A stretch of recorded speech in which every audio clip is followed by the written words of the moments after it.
파트 1. 혹시 주위를 살펴보면 80대 중반까지 이르신 분들이 있으신가요? 그런 분들을 보면 참 놀랍지 않으신가요? 똑같이 연세가 드는데 어떤 분은 정말 생기 넘치고 건강해 보이고 어떤 분은 힘겨워 보이고 아프신 듯하고 말입니다. 저도 궁금했습니다. 무엇이 차이일까 궁금해서. 그래서 오래 사신 분들, 80세 이상 건강하게 지내신 분들의 공통점을 조사해봤는데 정말 놀라웠습니다. 건강 비결이 우리가 짐작하는 그런 거 아니더라고요. 고가의 약도 아니며 특별한 운동 장비도 아니었습니다. 오히려 그 반대였습니다. 80세를 넘기지 못하는 분들, 안타깝게 일찍 떠나신 분들에게서 발견되는 공통점들이 있었거든요. 그리고 정말 놀랐습니다. 왜냐하면 그것들이 우리가 현재 즉시 고칠 수 있는 것들이었기 때문입니다. 오늘 제가 말씀드릴 5가지는 사실 의학 서적에 등장하는 힘든 이야기가 아닙니다. 우리 주위에서 직접 볼 수 있는 모습들입니다. 그래서 더 귀합니다. 우리가 지향해야 할 5가지를 파악하면 반대로 우리가 실천할 것들이 보이게 됩니다. 지금 이 영상을 시청하고 계신 여러분, 혹시 본인도 모르는 새 그런 습관에 젖어 계신 것은 아닐까요? 괜찮습니다. 지금이라도 알게 되었으니까요. 실제로 많은 분들이 85세까지 건강하게 사신 이유가 바로 이것들을 피하셨거나 도중에 고치셨기 때문입니다. 오래 사신 분들을 만나보면 정말 눈에 띄는 공통점이 있습니다. 몸도 건강하지만 무엇보다 정신이 생생하다는 것입니다. 표정이 환하고 말씀이 긍정적이고 무엇보다 감사하고 계신다는 게 느껴집니다. 그래서 오늘은 그 반대편 이야기를 해드리려고 합니다. 우리가 제일 경계해야 할 5가지 습관과 태도입니다. 이 영상이 끝날 무렵이면 여러분도 깨달으실 겁니다. 건강하게 오래 산다는 게 얼마나 단순하면서도 심오한 뜻이 있는지 말입니다. 우리 함께 살펴보시겠습니다. 첫째, 항상 귀찮다를 입버릇처럼 말하는 사람. 제가 요즘 참 많이 듣는 말이 있습니다. 에이, 귀찮아. 이 말입니다. 식사하러 가는 일도 귀찮고 잠깐 산책하러 나가는 것도 귀찮고 누군가 만나자고 할 때도 귀찮다고 하십니다. 누구나 이런 마음이 드실 거예요. 저도 있습니다. 그러나 문제는 이 귀찮다는 말이 버릇이 되는 것입니다. 생각해 보세요. 아침에 일어나서 밥을 먹어야 하는데 귀찮습니다. 식사를 챙겨 먹는 것도 성가십니다. 상을 차리는 것이 번거롭고 그릇을 닦는 것도 성가십니다. 그래서 뭘까요? 식사를 제때 챙기지 못하게 됩니다. 영양이 결핍됩니다. 누군가 만나자고 하면 어떤가요? 아이고 춥다. 날씨도 안 좋다. 집에서 휴식하고 싶다. 만남이 성가시다. 이렇게 되죠. 그래서 뭘 할까요? 집에만 계십니다. 온종일 동일한 벽만 쳐다보고 있고 같은 것만 생각하고 있게 됩니다. 산책도 마찬가지입니다. 하루 10분이라도 걸어보세요. 이렇게 권해도 에이, 그게 무슨 효과가 있어? 힘들지, 귀찮아. 이렇게 하십니다. 그래서 뭘까요? 집에 그저 앉아만 계십니다. 그런데 정말로 생각해 보세요. 무엇이 일어날까요? 파트 2 초기에는 별것 아닙니다. 하루 이틀이야 그럴 수 있죠. 하지만 이게 계속되면 어떻게 될까요? 우리의 신체는 대단히 신속하게 바뀝니다. 활동하지 않는 몸은 경직됩니다. 마치 오랫동안 사용하지 않은 기계처럼 말입니다. 근육은 어떻게 될까요? 근육은 계속 움직여야 유지됩니다. 보행하지 않으면 다리 근육이 감소합니다. 신체를 사용하지 않으면 팔의 근육이 쇠약해집니다. 그럼 어떻게 될까요? 더욱 움직임이 어려워집니다. 그래서 더 활동하지 않게 되죠. 악순환의 연속입니다. 혈액순환도 마찬가지입니다. 우리가 움직일 때 심장이 빨리 뛰고 혈액이 우리 신체 전반을 순환합니다. 말초 혈관까지 피가 도달하는 거죠. 그런데 앉아만 있으면 어떻게 될까요? 혈액순환이 정체됩니다. 뇌에 산소가 원활히 가지 않습니다. 손가락 끝까지 피가 안 갑니다. 그러면 뭐가 생길까요? 여러 질병이 발생합니다. 고혈압도 생기고 당뇨도 생기고 혈관이 막혀서 뇌졸중도 생깁니다. 하지만 여기서 정말 중요한 게 있습니다. 이 모든 게 질병 때문에 생기는 게 아니라 활동하지 않음으로 인해 생긴다는 점입니다. 우리가 오래 산 어르신들을 만나보면 특별한 약을 먹는 것도 아니고 특별한 운동을 하는 것도 아닙니다. 단지 한 가지, 그분들은 꾸준히 활동합니다. 밥 먹으러 나가고 마당도 쓸고 밭도 가꾸고 누군가를 만나고 산책을 합니다. 조금이라도 천천히 꾸준히 움직이는 거예요. 그래서 제가 정말 강조하고 싶은 게 있습니다. 특별한 운동을 해야 한다는 게 아닙니다. 헬스클럽에 가야 한다는 뜻이 아닙니다. 마라톤을 뛰어야 한다는 것도 아닙니다. 그냥 조금이라도 움직이면 됩니다. 하루에 10분, 아니 5분이라도 몸을 움직이는 거예요. 밖으로 나가서 햇빛을 받으며 걷는 것, 집에서 자리에 일어나서 스트레칭을 하는 것, 밥을 직접 차려 먹기 위해 주방에 가는 것, 손자 손녀를 만나기 위해 나가는 것, 이런 사소한 움직임이 누적되면 정말 엄청난 차이를 만듭니다. 우리 신체는 본래 활동하도록 설계되었습니다. 오래전 우리 조상들도 계속 움직였거든요. 농사도 짓고 집도 짓고 계속 움직였어요. 그래서 우리 신체는 활동을 요구합니다. 반대로 움직이지 않으면 몸은 빠르게 망가집니다. 이건 의학적 사실입니다. 활동이 없는 우주 비행사의 뼈가 악화되듯이 움직이지 않는 우리 몸도 약해지는 거예요. 그래서 제가 말씀드리고 싶은 거는 이겁니다. 80세를 넘기지 못하는 분들의 주된 공통점이 무엇일까요? 사실은 질병이 아닙니다.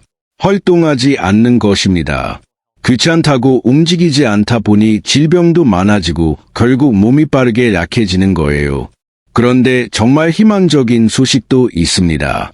지금부터라도 고칠 수 있다는 점입니다. 80세가 넘어서도 건강한 분들이 계신 이유가 뭐냐면 그분들이 특별한 약을 먹거나 특별한 운동을 하는 게 아니라 그저 꾸준히 활동하셨거든요. 내일부터 시작해도 됩니다. 오늘부터 시작해도 됩니다. 매우 사소한 것부터입니다. 밖으로 나가서 5분만 걸어보세요. 햇빛을 받으마요. 그것만으로도 충분합니다. 그 사소한 활동이 모여 여러분을 건강하게 할 겁니다. 두 번째, 과거 이야기만 고수하며 사는 사람. 혹시 이런 분들 만나 본 적 있으신가요? 내가 과거에는 말이지. 이렇게 시작하는 분들 말입니다. 밥을 먹을 때도 누군가를 만날 때도 언제나 지난 이야기만 하십니다. 우리 때는 말이야 정말 열심히 살았어. 내가 젊을 때는 정말 건강했어. 그 시절이 정말 좋던 시절이야. 항상 과거입니다. 저는 정말 이해합니다. 우리가 살아온 삶이 있고 그 삶 속에서 아름다운 순간들이 있었겠죠. 자식들도 키웠고 일도 했고 정말 열심히 사셨어요. 그런 시간들이 귀중한 것은 물론입니다. 하지만 여기서 중요한 포인트가 있습니다. 과거를 회상하는 것과 거기에만 집착하는 것은 다릅니다. 과거를 자유롭게 떠올릴 수 있으면 괜찮습니다. 하지만 과거에만 정체되어 있다면 어떻게 될까요? 현재를 못 봅니다. 현재 손주들이 무엇을 하는지도 모르고 요즘 세상이 어떻게 돌아가는지도 안 들으려고 합니다. 스마트폰도 안 배우려고 하고 새로운 기술도 안 배우려고 합니다. 내가 젊을 때는 이런 게 없었어. 뭐 하는 건지 모르겠어. 이렇게 말씀하시죠. 그래서 뭘까요? 세상이 점점 생소해집니다. 손자가 가져온 새로운 게 뭔지도 모르고 아이들이 하는 말도 이해가 안 가고 세상에 홀로 남은 듯한 느낌이 듭니다. 파트 3. 그런데 여기서 정말 중요한 게 있습니다.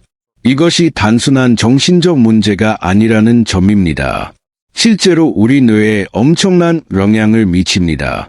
우리 뇌는 놀라운 기관입니다. 지속적으로 새로운 것을 익히고 새로운 것을 생각하고 새로운 것을 경험할 때 활발해집니다. 뇌는 근육과 유사하여 계속 사용할 때 건강을 유지합니다. 반대로 안 쓰면 어떻게 될까요? 위축되고 쇠약해집니다. 과거에만 머물러 있으면 뇌가 새로운 자극을 받지 못합니다. 동일한 생각만 되풀이하게 되죠. 내가 옛날엔 말이야. 이 같은 생각만 자꾸 반복합니다. 그럼 뇌는 점점 움직일 필요가 없다고 생각합니다. 뇌가 닫혀버리는 것입니다. 그리고 그 다음에 뭐가 일어날까요? 결국 치매가 찾아옵니다. 많은 사람들이 나이가 들어서 치매가 온다고 생각합니다. 하지만 사실은 그게 아닙니다. 뇌를 사용하지 않아서 치매가 발생하는 것입니다. 반대로 80세, 90세가 넘어서도 정신이 멍해하신 분들이 계시지 않습니까? 그분들은 왜 그럴까요? 그분들은 계속 뇌를 씁니다. 요즘 뉴스에 관심을 갖고 손자들이 하는 말도 듣고 새로운 것도 배우려고 합니다. 저게 뭐야? 이렇게 물어보시죠. 그래서 뇌가 지속적으로 활성화된 상태인 것입니다. 또 하나의 문제도 있습니다. 바로 우울증입니다. 과거에만 매달려 계시면 마음이 점점 다치게 됩니다. 이전의 영광만 생각하고 현재는 더 좋아질 것이 없다고 여깁니다. 더 나이가 들었고 더 쇠약해졌다고만 생각하죠. 그래서 마음이 계속해서 침체됩니다. 아, 내 인생 끝났다. 이제 뭘 할 게 남았어. 이런 생각들이 자꾸 듭니다. 그럼 표정도 어두워지고 말씀도 부정적이 되고 결국 병이 생깁니다. 우울증이라는 질환이 발생하는 거죠. 그리고 우울증은 우리의 면역 기능을 저하합니다. 그래서 감기도 잘 걸리고 다른 병도 쉽게 생깁니다. 그런데 정말 신기한 게 있습니다. 연세가 들어도 현재를 살아가는 분들의 표정을 보십시오. 밝습니다. 왜 밝을까요? 매일 새로운 것이 있기 때문입니다. 손자가 뭘 배웠는지, 세상이 어떻게 변했는지 이런 것들이 궁금합니다. 그래서 마음이 살아있는 거예요. 예를 들어 보겠습니다. 80세 되신 할머니가 스마트폰을 배우신다고 해봅시다.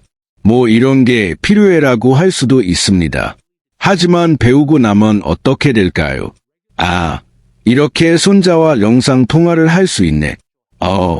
이것도 되고 매번 새로운 것을 발견하게 되죠. 이 발견의 순간, 이 호기심의 순간이 우리 뇌를 되살립니다. 뇌가 활발해지고 우울감도 감소하며 결국 건강해지는 거예요. 또 한 가지 중요한 게 있습니다.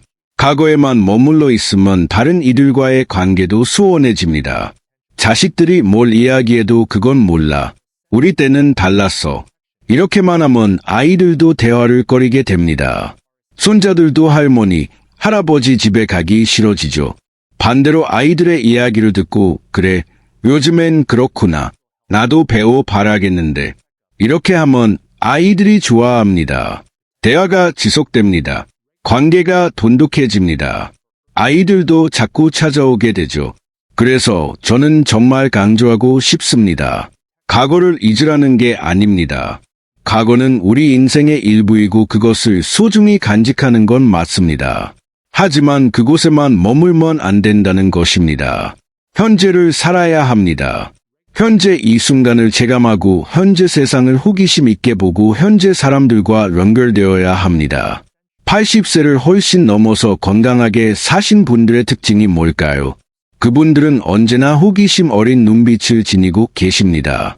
요즘 세상이 어떻게 되어 가는지 궁금하고 손자들이 뭘 하는지 궁금하고 새로운 것도 배우려고 합니다. 그런 호기심과 관심으로 인해 뇌가 활성화되어 있고 마음이 젊고 결국 오래 건강하게 사실 수 있는 거예요. 내일부터 한번 해보세요. 과거의 좋은 기억은 보관하되 지금 현재에 초점을 맞춰보세요. 손자가 하는 말에 귀 기울이고 요즘 뉴스에 관심을 가지고 새로운 것도 배워보세요. 그 사소한 호기심이 여러분의 뇌를 일깨우고 여러분의 마음을 정개해 줄 겁니다. 셋째, 타인을 피하고 홀로 지내는 사람. 혹시 주변에 이런 분들 있으신가요? 예전엔 자주 모임도 가고 친구들도 많이 만나던 분인데 연세가 들며 점점 집에만 머무는 분들 말입니다. 전화가 울려도 응답하지 않으시고 누가 만나자고 해도 피곤해. 나중에 이렇게 말씀하십니다. 결국 혼자 집에만 계세요. 저도 이해합니다.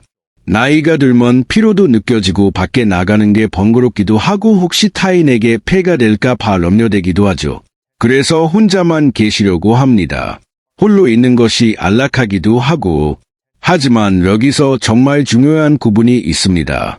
혼자 계신 것과 관계를 완전히 단절하고 사는 것은 다릅니다. 혼자 있을 때 누군가와 연결되어 있는 것 이게 건강한 거예요.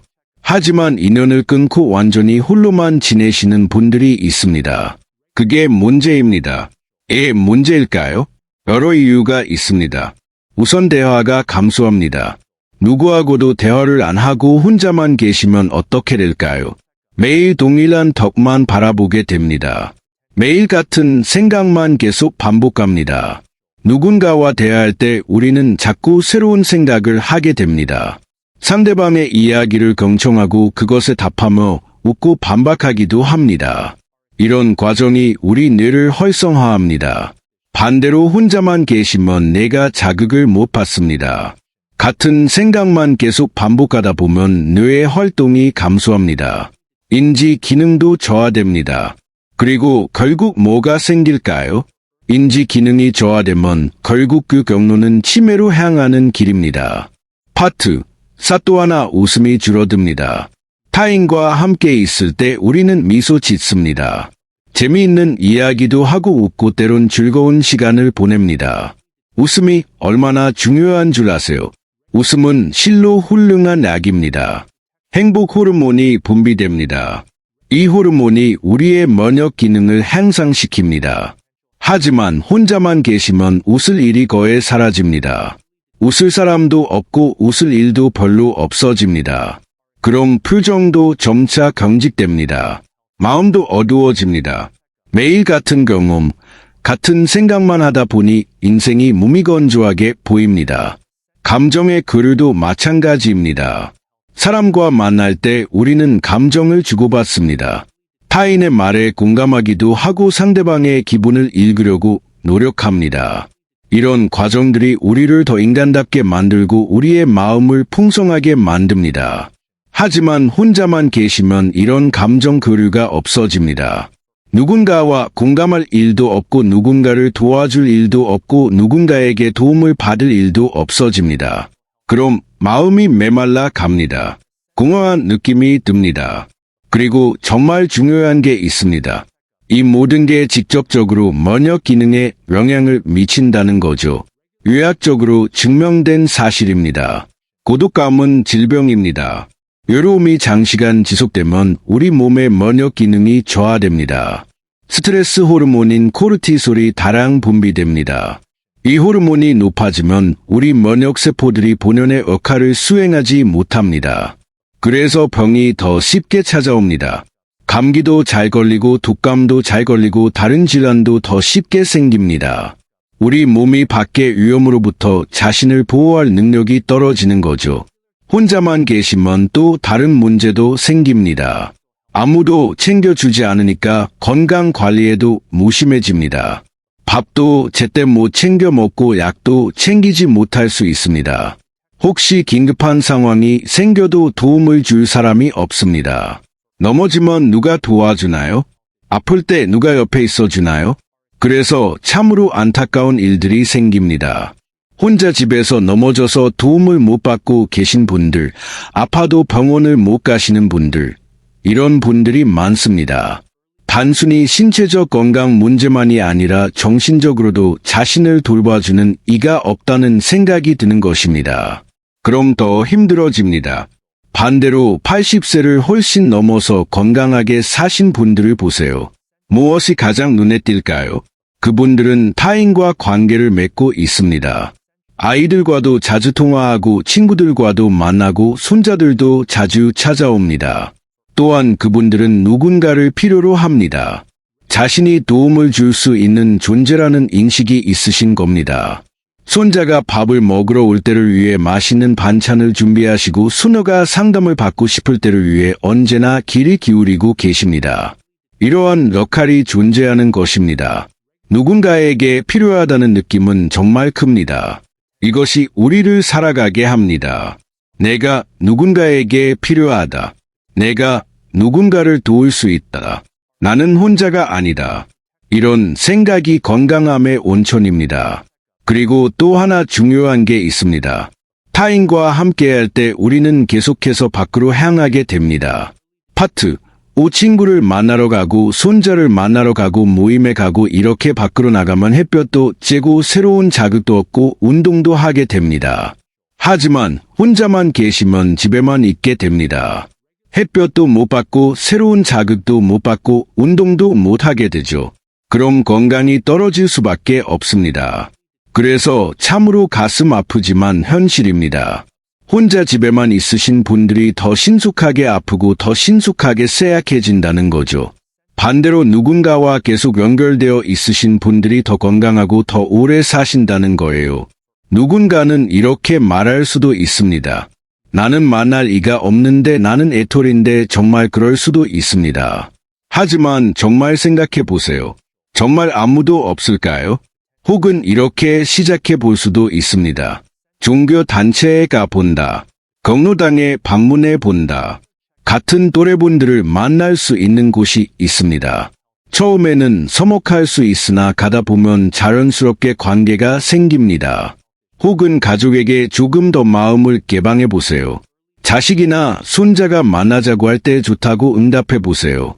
처음엔 어색할 수 있습니다. 하지만 함께하다 보면 관계가 깊어집니다. 혹은 이웃에게 안부라도 건네보세요. 안녕하세요. 요즘 어떠세요? 이런 사소한 인사로 비롯된 관계들이 많습니다. 정말 오래 사신 분들의 공통점이 뭘까요? 그분들은 타인을 기쁘게 맞이할 줄 아는 사람들입니다. 누군가가 연락을 하면 기뻐하고 누군가가 방문하면 환영합니다. 그런 온화한 마음을 지니신 것입니다. 이것이 건강의 월세입니다. 혼자가 아니라 누군가와 연결되는 것, 누군가에게 필요한 사람이 되는 것, 누군가와 대화하고 웃고 감정을 나누는 것, 이 모든 게 우리를 건강하게 합니다. 오늘부터 한번 해보세요.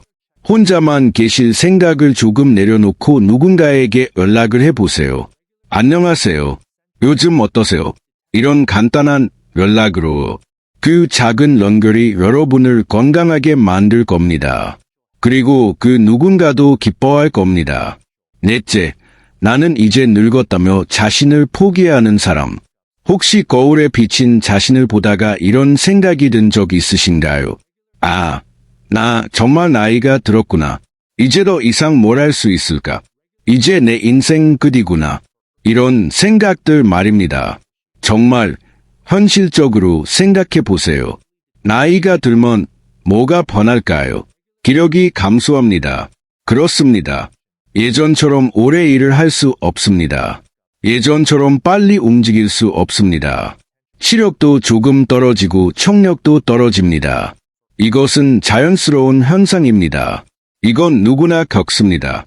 하지만 여기서 정말 중요한 게 있습니다. 기력이 감소하는 건 피할 수 없지만 우리의 삶에 대한 관점, 우리의 태도는 우리가 형성하는 거라는 거예요. 이건 큰 차이입니다. 어떤 분은 80세가 되어도 아직도 할 게 많다. 아직도 배울 게 많다. 아직도 살아야 할 이유가 많다. 라고 생각합니다. 그래서 그런 분들은 80세에도 생기 있어 보입니다. 반대로 어떤 분은 60, 50에 벌써 이제 끝이다. 이제 뭘 할 수 있을까?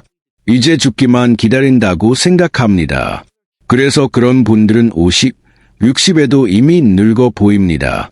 이게 무엇 때문일까요? 단지 연령의 문제일까요? 아닙니다. 마음가짐의 문제입니다. 우리는 우리가 생각하는 것을 현실로 만듭니다. 이것을 심리학에선 플라시보 효과 혹은 자기 충족적 예언이라 칭합니다. 쉽게 말하면 우리가 생각한 대로 우리 몸이 반응한다는 거죠. 나는 이제 늙었다. 나는 이제 할 수 없다. 나는 이제 쇠약할 것이다. 라고 생각하면 우리 몸은 정말로 그렇게 됩니다. 그럴까요? 우리의 신경계가 그 메시지를 수신하기 때문입니다. 뇌에서 넌 늙었으니까 병에 약해져야 한다는 신호를 보내면 우리 면역체계가 실제로 약화됩니다. 반대로 나는 아직 할 수 있다. 내 나이는 숫자일 뿐이다. 나는 아직 살아있다고 생각하면 우리 몸은 그렇게 반응합니다. 면역계도 더 활발해집니다. 호르몬 분비도 더 원활해집니다. 실제로 의학 연구들이 이를 증명합니다. 같은 나이, 같은 건강 상태인데도 긍정적으로 사고하는 사람이 부정적으로 사고하는 사람보다 더 오래 산다는 거죠. 파트 6 한 가지 예를 들어 보겠습니다. 우리가 내 무릎이 아파라고 생각하면 어떻게 될까요? 우리는 자꾸만 무릎에 집중하게 됩니다.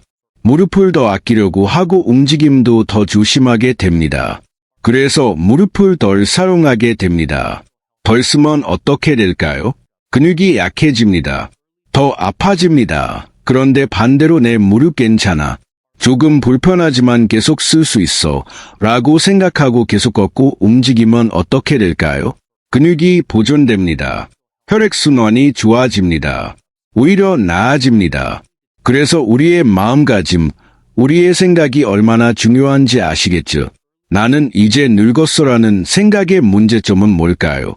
이 생각이 자신을 단념하게 만드는 거예요. 포기하면 뭐가 생길까요? 첫째, 도전 의식이 사라집니다. 새로운 걸 배우려고 하지 않습니다. 이제 뭘 배워? 이렇게 생각합니다. 하지만 우리가 앞에서 봤듯이 계속 배우지 않으면 내가 다쳐버립니다. 치매가 올 확률이 높아집니다.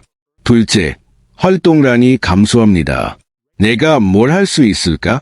이렇게 생각하면 자꾸만 집에만 머물게 됩니다. 움직이지 않으면 근육이 약해집니다. 혈액순환이 나빠집니다. 질병이 생깁니다.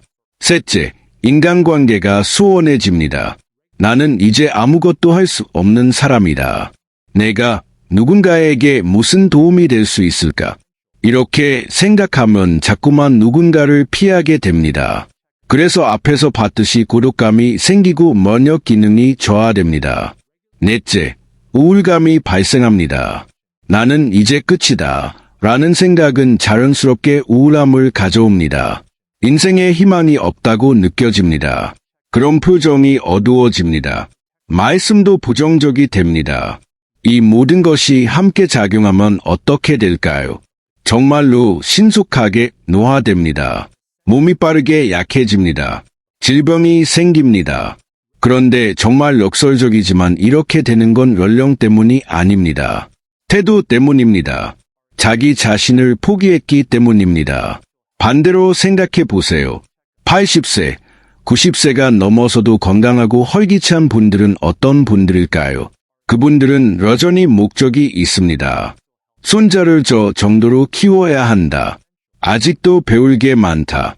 내가 누군가에게 도움이 될 수 있다. 이런 생각들이 있습니다. 그리고 그분들은 나는 늙었지만 아직도 할 수 있는 게 있다는 생각을 합니다.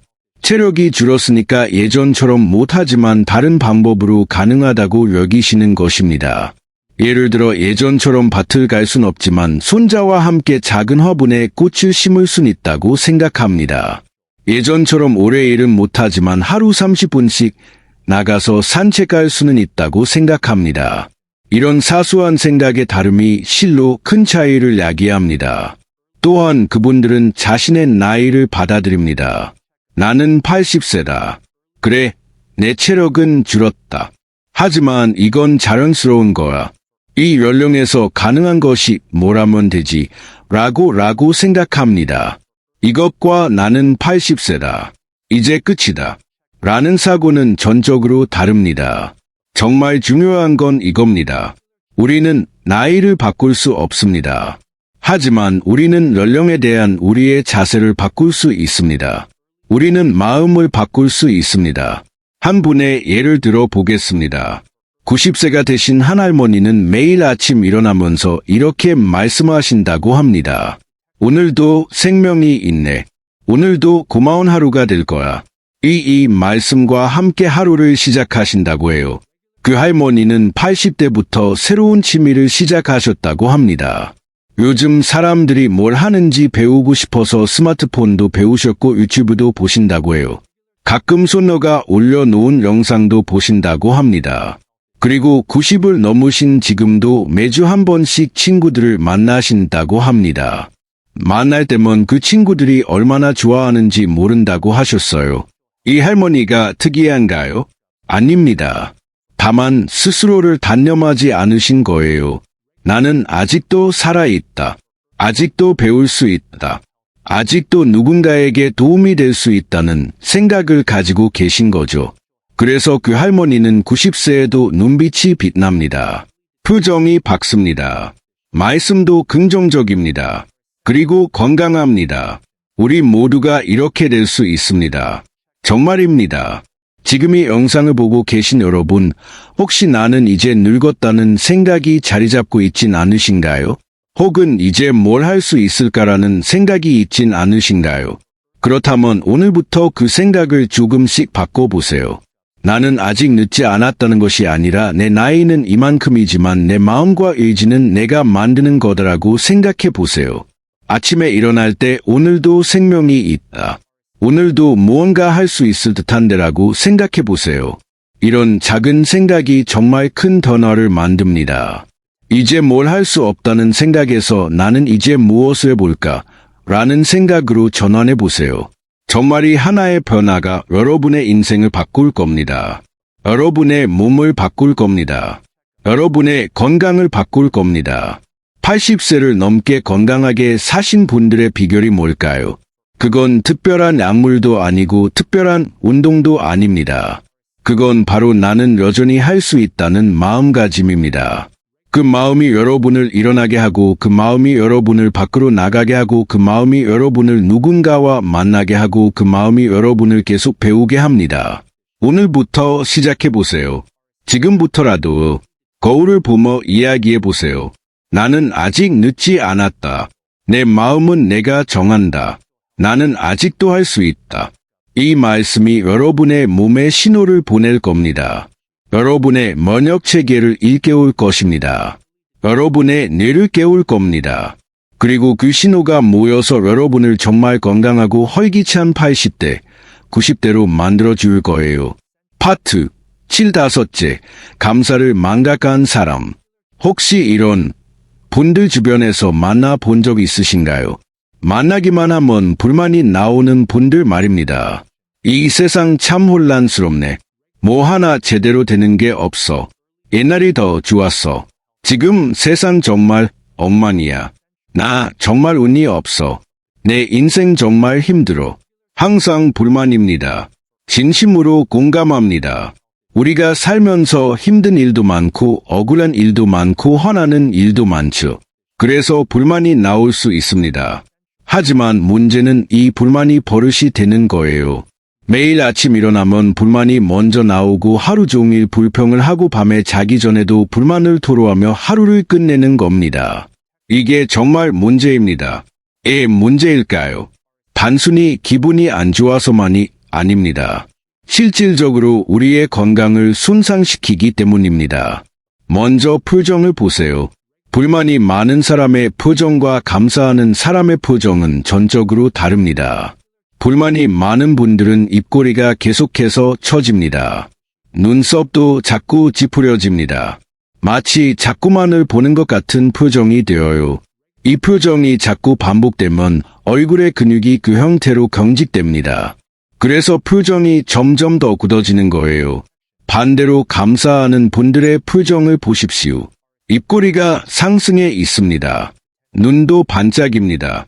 뭔가 따뜻한 느낌이 있어요. 이런 표정이 자꾸 반복되면 얼굴이 자연스레 온화해집니다. 그런데 이게 단순히 표정의 문제일까요? 아닙니다. 정신 상태에까지 영향을 줍니다. 불평이 습관이 되면 마음이 건조해집니다. 언제나 무언가 결핍되었다고 생각합니다. 항상 뭔가 잘못되었다고 생각합니다. 좋은 점도 눈에 들어오지 않습니다. 감사할 것도 눈에 안 띕니다. 예를 들어 보겠습니다. 날씨가 좋은 날씨가 있다고 해봅시다. 감사하는 사람은 뭐라고 할까요? 오늘 날씨 참 좋구나. 고맙다. 이렇게 합니다. 반대로 불만이 많은 사람은 뭐라고 할까요? 좋기는 한데 너무 덥다. 이럴 땐 또 에어컨 비용이 든다. 정말 힘들어. 이렇게 합니다. 좋은 것도 부정적인 방향으로 생각하게 되는 거죠. 이렇게 계속 부정적으로 생각하면 뭐가 생길까요? 우울증입니다. 정말입니다. 불평이 습관이 되면 내가 부정적인 신경망을 계속해서 형성하게 됩니다. 그래서 항상 부정적으로만 생각하게 되는 거예요. 그리고 이 우울감이 깊어지면 정말 심각한 문제가 생깁니다. 스트레스 호르몬이 지속적으로 분비됩니다. 코르티솔이라는 호르몬 수치가 상승합니다. 이 호르몬이 높으면 뭐가 생길까요? 우리 신체의 면역 기능이 저하됩니다. 염증이 발생합니다. 혈당도 올라갑니다. 혈압도 올라갑니다. 그래서 여러 질병이 발생하는 거예요. 감기도 잘 걸리고 혈관 질환도 생기고 당뇨도 악화됩니다. 그런데 정말 신기한 게 있습니다. 이 모든 게 단순히 불평 때문이라는 거예요. 실제로 의학적으로 증명되었습니다. 불만이 많은 사람이 감사하는 사람보다 더 빈번하게 아프다는 거죠. 또 하나 중요한 게 있습니다. 불평이 습관이 되면 주변 사람들도 떠나갑니다. 누가 계속 불평하는 이와 동행하고 싶을까요? 아무도 없습니다. 그래서 점점 외톨이가 되게 됩니다. 그리고 우리가 이미 봤듯이 혼자 있으면 건강이 떨어집니다. 그래서 불평이 많은 분들이 정말 빠르게 약해지게 되는 거예요. 육체적으로도 쇠약해지고 정신적으로도 쇠약해지며 관계도 악화되고 결국 더 빨리 건강을 잃게 되는 거죠. 반대로 감사하는 사람들은 어떻게 될까요? 감사의 마음이 있으면 우선 표정이 밝습니다. 그래서 주변 사람들이 자꾸만 찾아옵니다. 저분을 만나면 기분이 향상된다 이렇게 생각합니다. 정말 작은 것부터 시작해 보세요. 하루에 3번, 아니 1번이라도 괜찮습니다. 이것으로 인해 감사합니다라고 말해 보세요. 아침에 일어날 때 오늘도 살아있어서 감사합니다. 밥을 먹을 때 이렇게 맛있는 밥을 먹을 수 있어서 감사합니다. 누군가를 만날 때 이 사람을 만날 수 있어서 감사합니다. 자기 전에 오늘 하루를 무사히 마칠 수 있어서 감사합니다. 이런 작은 감사들이 모이면 실로 놀라운 변화가 발생합니다. 표정이 밝아집니다. 마음이 가벼워집니다. 몸이 건강해집니다. 그리고 그 감사가 주변 사람들에게도 전해집니다. 여러분의 환한 표정이, 온화한 말씀이 주변인들도 행복하게 만듭니다. 이것이 80세를 훨씬 넘어서 건강하게 사시는 분들의 진짜 비결입니다. 감사의 마음입니다. 오늘부터 시작해보세요. 하루에 1번이라도 좋습니다. 감사합니다. 라고 말해보세요. 이 작은 감사가 여러분의 건강을, 마음을 변화시킬 것입니다. 오늘 우리가 함께 검토해 본 5가지를 기억하십니까? 활동하지 않음, 과거에만 머물러 있음, 사람을 멀리함, 자신을 포기함, 감사를 잊음. 이 5가지가 공통적으로 뭘까요? 우리가 직접 하는 선택이라는 겁니다. 누가 강요하는 게 아니고 우리가 스스로 선택하는 거라는 뜻입니다. 그래서 역으로 생각해 보세요. 우리가 이 5가지를 변화시키면 어떻게 될까요? 조금이라도 활동하면 근육이 보존되고 혈액순환이 좋아지고 질병이 줄어듭니다. 현재에 충실하면 뇌가 활성화되고 마음이 밝아지고 치매와 우울증을 피할 수 있습니다. 타인과 관계를 맺으면 고독감이 줄어들고 면역력이 높아지고 누군가에게 필요한 사람이 됩니다. 마음을 정게 보존하면 우리 신체도 따라 젊어지고 할 수 있는 것들이 자꾸만 생깁니다. 고마워함은 스트레스가 감소하고 면역세포가 활성화되고 주변 사람들도 행복해집니다. 이 모든 것들이 함께 작용합니다. 하나가 다른 하나를 낳고 그것이 또 다른 것을 낳습니다. 선순환인 것입니다. 80세를 훨씬 넘어서 건강하게 사신 분들은 이것을 인지하고 계십니다. 무의식 중이든 의식적이든 이 5가지를 실천하고 계신 거예요. 그래서 정말 중요한 메시지가 있습니다. 지금 이 영상을 보고 계신 여러분 혹시 이 5가지 중에서 자신에게 해당되는 것이 있으신가요? 있다면 그것은 나쁜 소식이 아닙니다. 오히려 긍정적인 소식입니다. 애매하면 지금 인지했거든요. 지금이라도 바꿀 수 있다는 거죠. 내일부터 시작할 필요도 없습니다. 오늘, 지금 당장 시작하십시오. 대단할 필요도 없습니다. 사소한 것부터 시작하십시오. 밖에 나가서 5분만 걸어보세요. 오늘 하루를 감사하는 마음으로 마무리해 보세요. 누군가에게 먼저 연락해 보세요. 새로운 것을 배워 보세요. 이런 사소한 것들부터요. 그 사소한 것들이 축적되면 실로 큰 변화가 발생합니다. 우리의 신체가 변하고 우리의 마음이 변하고 우리의 삶이 변합니다. 우리는 모두 그럴 자격이 있습니다. 건강하고 활기찬 80대, 90대를 맞이할 자격이 있습니다. 그것은 특정한 사람만의 소유물이 아닙니다. 정말입니다. 여러분의 삶은 아직 종료되지 않았습니다. 여전히 할 수 있는 것이 많습니다. 아직도 배울 수 있고, 아직도 사랑할 수 있고, 아직도 누군가에게 도움이 될 수 있습니다. 오늘부터 이 5가지를 기억해 보세요. 그리고 하나하나 차분히, 꾸준히 변화시켜 보세요. 참으로 희망찬 미래가 여러분을 맞이할 것입니다. 건강하고 복되며 온화한 80대, 90대가 말입니다. 감사합니다. 정말 작은 것부터 시작해 보세요. 하루에 3번, 아니 1번이라도 괜찮습니다. 이것으로 인해 감사합니다라고 말해 보세요. 아침에 일어날 때 오늘도 살아있어서 감사합니다. 밥을 먹을 때 이렇게 맛있는 밥을 먹을 수 있어서 감사합니다. 누군가를 만날 때 이 사람을 만날 수 있어서 감사합니다. 자기 전에 오늘 하루를 무사히 마칠 수 있어서 감사합니다. 이런 작은 감사들이 모이면 실로 놀라운 변화가 발생합니다. 표정이 밝아집니다. 마음이 가벼워집니다. 몸이 건강해집니다. 그리고 그 감사가 주변 사람들에게도 전해집니다.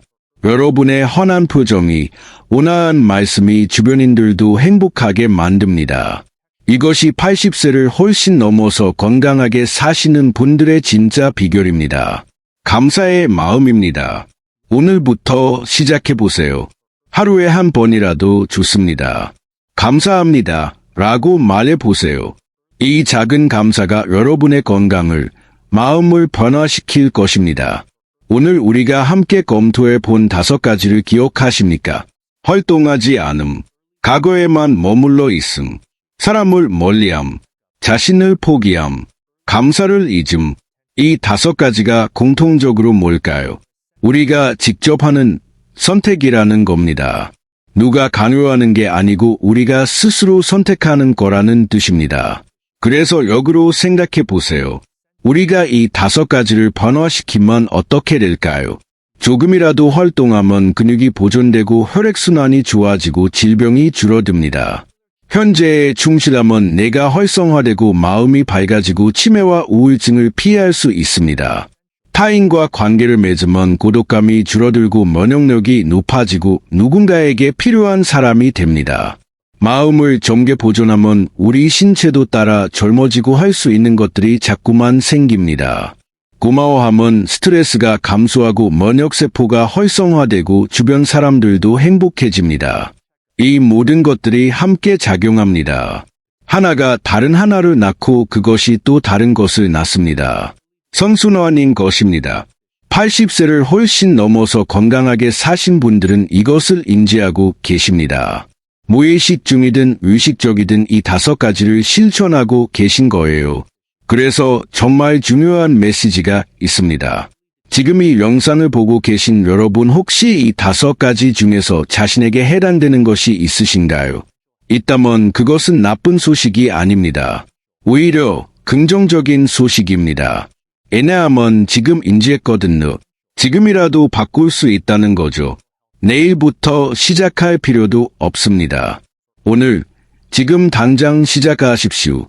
대단할 필요도 없습니다. 사소한 것부터 시작하십시오. 밖에 나가서 5분만 걸어보세요. 오늘 하루를 감사하는 마음으로 마무리해 보세요. 누군가에게 먼저 연락해 보세요. 새로운 것을 배워 보세요. 이런 사소한 것들부터요.